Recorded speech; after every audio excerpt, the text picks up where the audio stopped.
so proud. And stretching a belt of granite highway. And I am Tommy Barfield, and I was very privileged to read Baron Collier's wonderful speech on the opening of the Tamiami Trail.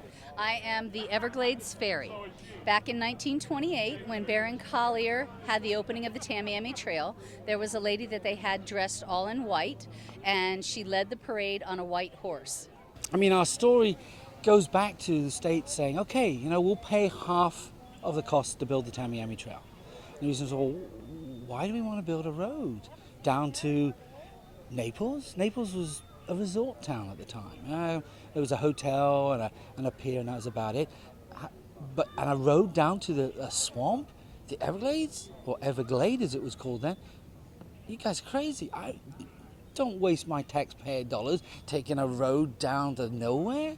The area was like 14 or 15 foot of muck, and so it was really hard going and really wasn't an ideal place to put the road. Baron Collier, meantime, is part of the Tamiami Trail committee. He's part of those trying to say, hey, how can we get this road built? And we started realizing there's some progress in here, and there's stuff could happen. And maybe if I bought up some land, and he bought up over 1 million plus acres, but there was still that nagging problem. There was no infrastructure. The nearest anything was Immokalee. That was the nearest railhead. The nearest, trying to get to Miami by road would take you a day or a day and a half if you didn't bust an axle. You wanted to go to Miami by car, it would have taken you 3 weeks.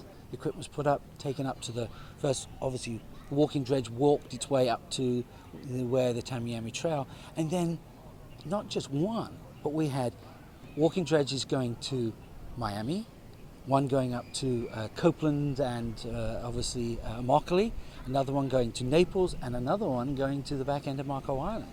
So all these were going on at one time. And the walking dredges were simple, huge, heavy, and incredible pieces of equipment. They would dig their way, and once they'd finished the digging their section, they would, all the weight of this, I don't know how many times, maybe 4 ton, was picked up, and then the bucket would drag the whole thing forward, and then it plonked itself down. The Tamiami Trail that goes through the Tampa to Miami, the largest section, the hardest section, 76 miles, is through what we call Collier County today. Baron Collier was going to turn this 1 million plus acres into the utopia of South Florida, the place everybody wants to live. I mean, when the Tamiami Trail was first opened, it was considered the 8th wonder of the world for a short period of time. It was going to open up Southwest Florida. We suddenly get tourists. The thing we've got to realize is Florida at this time has got the most motor cars. In that period of time, everybody was looking for that experience, that sense of adventure, that exploring. You didn't have to leave the country, you didn't have to go to Europe. It was all here in Florida.